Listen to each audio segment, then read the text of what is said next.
We will set aside our series of homilies on the spiritual teachings of Gerasima Macrina, and instead we're going to speak about one of the saints whose memory we celebrate in the Holy Orthodox Church today, who has special significance for us because we have his grace-bearing relics here before us, as well as his holy icon. St.Gennadios, whose last name was Scholarios, was born in 1400 in the city of Constantinople, to pious parents who gave him at his birth the name George. And not only were his parents pious, but we know that they must have had some means. They must have been people of importance within the city, because we know the young George went to all the best schools and was taught by the best teachers of his age. But his teachers, even these great teachers that he had, were not able to satisfy the thirst for learning that dwelt within him. He spent hours and hours after his classes reading philosophy, especially Aristotle. He liked Aristotle because Aristotle spoke a lot about morals and about virtues, about the virtuous life, while someone like Plato, on the other hand, spoke a lot about metaphysics, which often conflicted with Christianity. So he loved Aristotle because of his desire to live a good and virtuous life. He also studied a great deal rhetoric and poetry. But he had a special love, above all of these other things, for Orthodox theology and for the fathers of the Church, St. Basil, St. Gregory the Theologian, and St.John of Damascus, he tells us. And beyond all this, he spent time even studying Latin. In 1400s in Constantinople, he was studying Latin and the ideas of the Roman Catholics.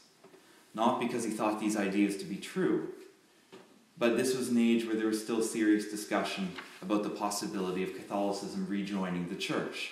And so he wanted to know what they thought so that he could possibly and potentially help in this process. He even made some translations from Latin so that others could read up and be prepared in case such an event took place. And as we'll see in continuation, though he was indeed very strict in his view that orthodoxy was true, he didn't hate those who were in heresy. He loved them, and he desired their return to the Church of Christ. That was one of his main concerns. Now, when he completed his studies, the saint opened a private school where he taught philosophy, rhetoric, and theology. And at the same time, he worked at the Imperial Academy, or the palace school where the young children and princes were taught, where he also taught theology. But this position came with an important additional responsibility. The Academy's professor of theology was expected to give lectures, or better, homilies, before the emperor every single week on the significance of the Christian feasts that they were experiencing, on Christian living, on the interpretations of the Gospels, and so on and so forth. And the grace of St. Gennadios' words, his obvious learning, and his rhetorical ability caught the attention of the court and the emperor. And as a consequence, he was promoted from his position of professor of theology to two major positions within the imperial court, within the king's circle. He was on the one hand made judge of the Romans, which meant he was the equivalent of the chief justice of the Supreme Court, and he was also named general secretary to the emperor. So this shows us, brothers and sisters, that even sometimes without pushing to get ahead, because Gennadios had no interest particularly in advancing, without pushing to get ahead, without a lot of flattery, but with plain hard work, if it's God's will for us, we can indeed advance. The key being if it's God's will for us. Now in the late 1430s, so when Gennadios is about 30 years old, talk begins again to heat up about the possibility of a council, where the Orthodox Church would meet with the Roman Catholics in order to discuss the possibility of reunion. But the motives for this council, which is very important for us to note, were not exactly pure and spiritual. It wasn't a real desire to have brothers live together in unity, or to be one as we are one, as Christ says. It had other desires. From the Orthodox side, the empire was being continually squeezed by the Ottoman Turks, and so the emperor moved to preserve the material existence of the empire. And some high-ranking officials put their hope in the Pope, and particularly the crusading armies that he commanded, in the hope that he would be able to save their city from the attacking Ottoman Turks.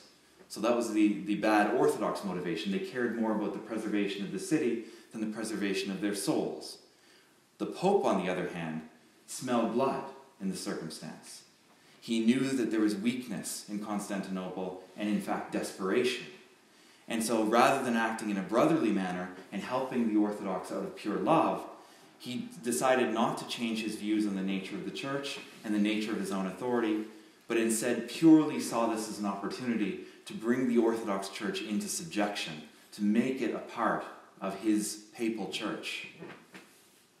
Now, foreseeing this, St.Gennadios delivered a very well-known, what is called the advisory oration, or an advisorist speech, a speech in which he gave advice, which he delivered before the emperor and before the bishops as they debated whether they should go and attend this council or not. And so what did the saint advise the emperor and the bishops who were assembled before him?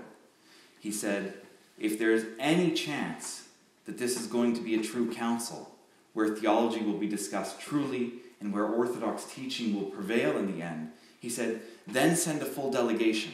Send all of our bishops to attend the council. Send all of our representatives. But, he warned, if it doesn't seem like this is going to be the case, if the result isn't going to be Orthodox, if the result isn't going to be something that's Orthodox, then, and the most that can possibly happen is a sort of practical union aimed at acquiring material help for us, then he said, don't send all the bishops there.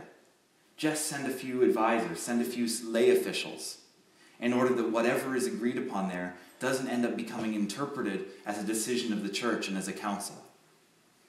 It was pretty clear that St. Gennadios didn't believe it was going to be a true council, but he was trying to be diplomatic standing before the emperor. But in the end, however, without having listened seriously to the advice of St. Gennadios, the whole imperial court decided to go to the council, which was to be held in Ferrara, Italy. And they did send a full delegation.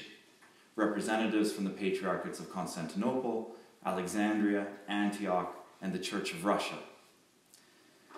St. Gennadios also went, but he went solely as a layperson, and so he didn't have much of a role. He simply wrote speeches on occasions for some of the bishops when they were expected to address the council. What then happened at this event?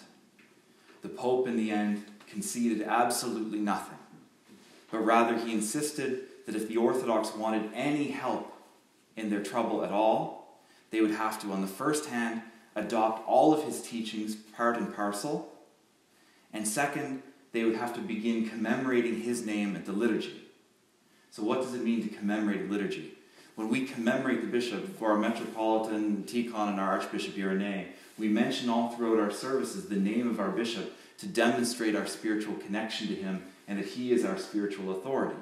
And we also say, our Archbishop Irenee, who rightly divides the word of truth. In other words, we proclaim him to be a teacher of the truth. This is what it means to commemorate the bishop.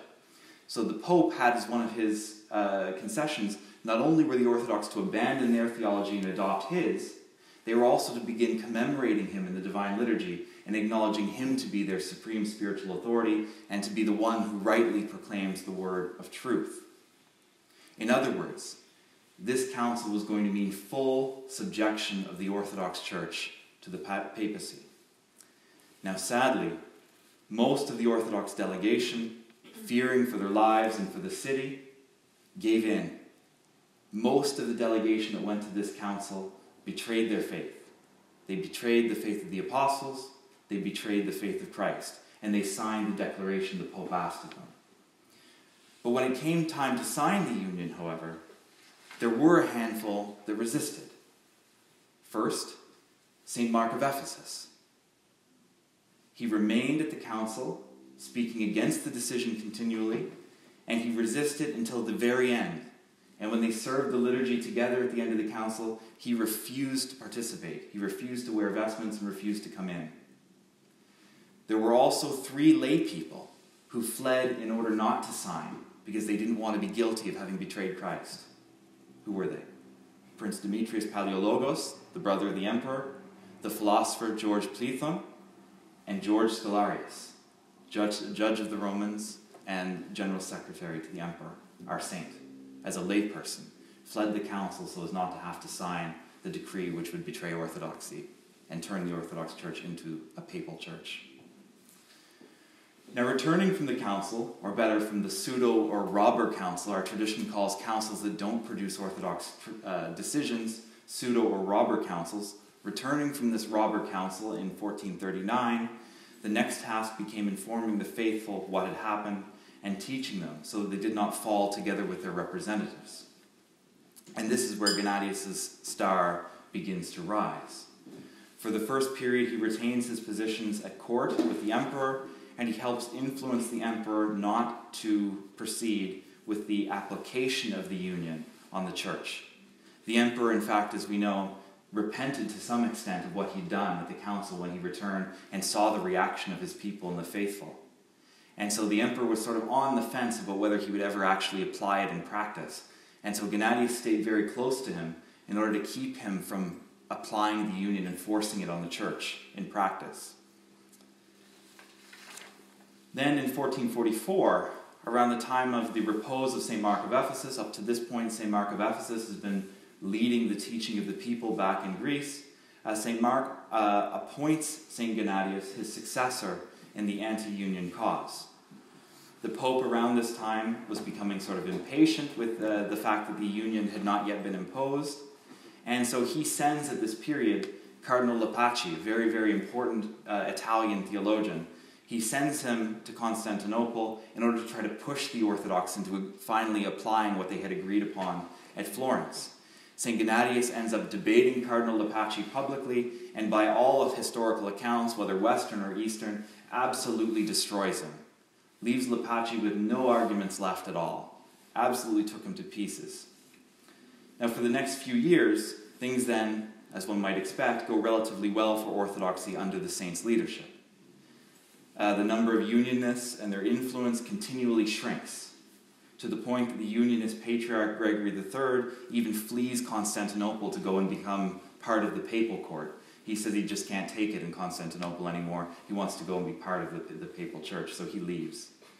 Within this context, St. Gennadios resigns his positions at court, and he's tonsured a monastic, and there he's given the name by which we know him, Gennadios.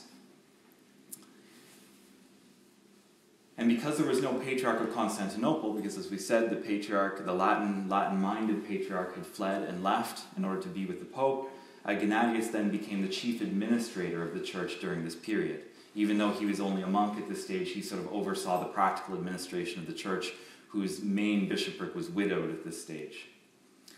Then after this, two important things happen. First of all, the Ottoman Sultan Murad dies, and he's replaced by a much more enthusiastic son, Mehmet II, who is called, for good reason, the Conqueror. And so under the Conqueror, the Ottomans gear things up again, and they start taking area all around Constantinople. They put on a much bigger press, and it looks like they're going to conquer the city. Around the same time, Emperor John VIII Paleologos reposes, and he's replaced by his brother Constantine XI, who, despite all the advice he received, ignored his brother's policy of not applying the union, not forcing the union on the people, but instead reopened discussions again with the Pope. And all this accomplished was for the Pope to again come out and state very clearly that the Orthodox would receive absolutely no help unless the Orthodoxy applied the Union of Florence and became papists. So now we're in a pretty difficult position. You have on the one hand heightened fear on the part of the faithful because the Ottomans are coming ever closer to the city, and on the other hand you now have a clear statement that absolutely no help is coming for you. Now in this situation, things begin to crumble. In 1452, Constantine signified the emperor that he would impose the union on the church. The Pope then sent Cardinal Isidore, who is the former Orthodox Metropolitan of Kiev. He left the Orthodox Church and became a cardinal. Former Orthodox Metropolitan of Kiev became Cardinal Isidore, and he was sent to Constantinople in order to finalize things within the city, and his job was going to be to preside as the Pope's representative and serve the unionist liturgy once everything was already done. The papal mass, in other words, celebrated in Byzantine style. St. Gennadios then made one last attempt to convince the clergy and the people to put their trust in God and not abandon him for the help of men. And so he wrote this last letter, hoping to inspire some of the people to courage and faithfulness in God, even in the face of perhaps losing their town and their lives. This is what he writes, first about the council itself that had happened. I regard the Council of Florence, what happened over in Italy, in the same manner that it is regarded by God. Indeed, in the same manner as it should be regarded by all Christians, the true sons of the Eastern Church. I see it for what it truly is.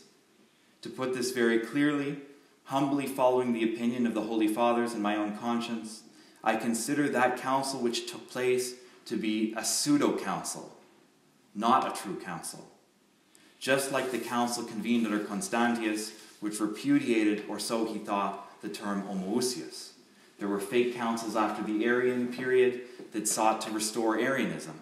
And so St.Gennadios in this letter compares what happened in Florence to those councils that sought to bring Arianism back into the church. From there, he moves on to talk about the notion of commemoration. I do not consider the commemoration of the Pope, or any bishop for that matter, a small thing, since it is through commemoration that both the spiritual communion shared by those who confess the same faith and complete obedience to true shepherds is expressed.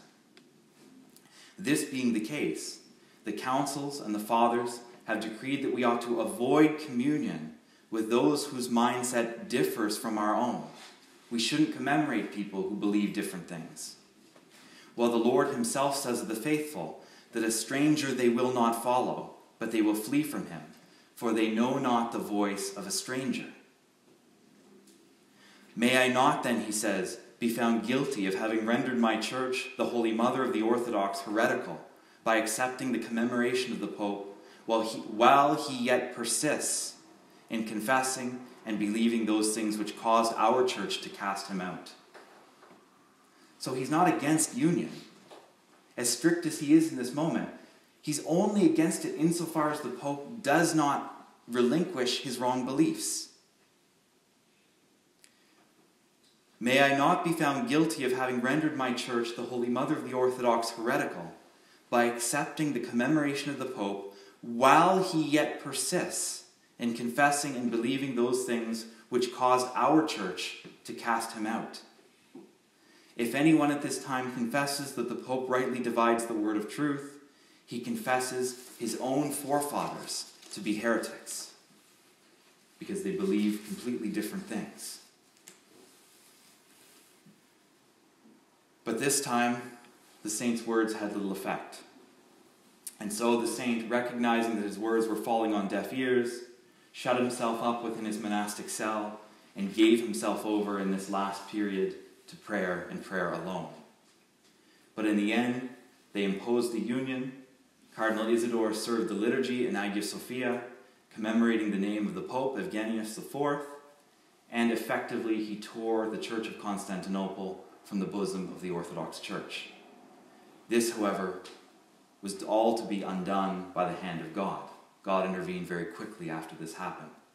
In 1453, only a few months later, Constantinople fell, and its church was given the chance to rebuild on the foundation of Orthodoxy, ignoring the pseudo-union of Florence altogether.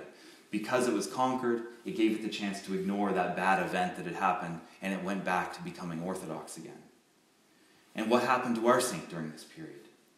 As the city fell to the Turks, he fled, trying to get his injured nephew to safety, but he was captured and he was made a slave to a Muslim officer in Adrianopolis. However, when the conqueror gave permission to the Christians to restructure and reconstitute their church and elect a patriarch, what was left of the Holy Synod, the few bishops that were left, I think it was 3 or 4 that survived the fall of the city, these 3 or 4 got together and they chose who do you think to become the next patriarch of Constantinople? St.Gennadios became patriarch of Constantinople, and he remained as patriarch from 1454 until 1456. Now he faced a very difficult task, the task of rebuilding the church after it was both spiritually and materially decimated. Spiritually decimated by having succumbed to heresy on some fronts, material by the pure destruction of everything in its buildings, in a lot of cases. But yet even amidst all this busyness, he yet still found time for missionary work. We have texts in which he is found to be teaching the Sultan of all people about the Christian faith. He went to the Sultan and he found the Sultan to be a person of good disposition, someone that wanted to learn.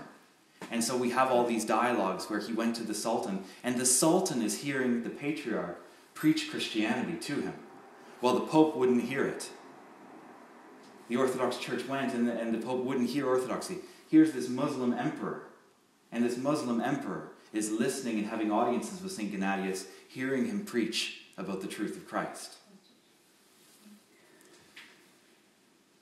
But the strain of all this ended up proving too heavy. St.Gennadios, in the end, asked to be granted retirement very quickly, about 2 years afterwards. And he took up residence in the monastery of the Holy Forerunner in Cetis, where he lived ascetically and wrote prodigiously. In total, he writes some 8 volumes of works, including major works on the procession of the Holy Spirit, where he demolishes the papal belief that the Holy Spirit proceeds from both the Father and the Son, using both Eastern and Western sources to try to show them their error. He also writes 5 books on divine providence, on the way God's providence operates within our lives, and he wrote 5 books on the soul after death, and many, many others. And after about 15 years in his monastery, he reposed peacefully in the year 1472. May we then, brothers and sisters, have his blessing. Amen.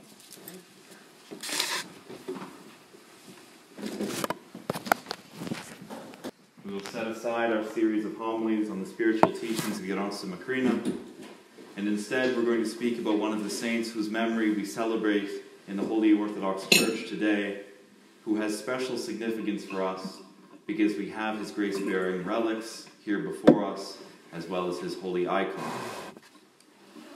St.Gennadios, whose last name was Scholarios, was born in 1400 in the city of Constantinople, to pious parents who gave him at his birth the name George. And not only were his parents pious, but we know that they must have had some means. They must have been people of importance within the city, because we know the young George went to all the best schools and was taught by the best teachers of his age. But his teachers, even these great teachers that he had, were not able to satisfy the thirst for learning that dwelt within him. He spent hours and hours after his classes reading philosophy, especially Aristotle. He liked Aristotle because Aristotle spoke a lot about morals and about virtues, about the virtuous life, while someone like Plato, on the other hand, spoke a lot about metaphysics, which often conflicted with Christianity. So he loved Aristotle because of his desire to live a good and virtuous life. He also studied a great deal rhetoric and poetry. But he had a special love, above all of these other things, for Orthodox theology and for the fathers of the Church, St. Basil, St. Gregory the Theologian, and St.John of Damascus, he tells us. And beyond all this, he spent time even studying Latin. In 1400s in Constantinople, he was studying Latin and the ideas of the Roman Catholics. Not because he thought these ideas to be true, but this was an age where there was still serious discussion about the possibility of Catholicism rejoining the Church. And so he wanted to know what they thought so that he could possibly and potentially help in this process. He even made some translations from Latin so that others could read up and be prepared in case such an event took place. And as we'll see in continuation, though he was indeed very strict in his view that orthodoxy was true, he didn't hate those who were in heresy. He loved them, and he desired their return to the Church of Christ. That was one of his main concerns. Now, when he completed his studies, the saint opened a private school where he taught philosophy, rhetoric, and theology. And at the same time, he worked at the Imperial Academy, or the palace school where the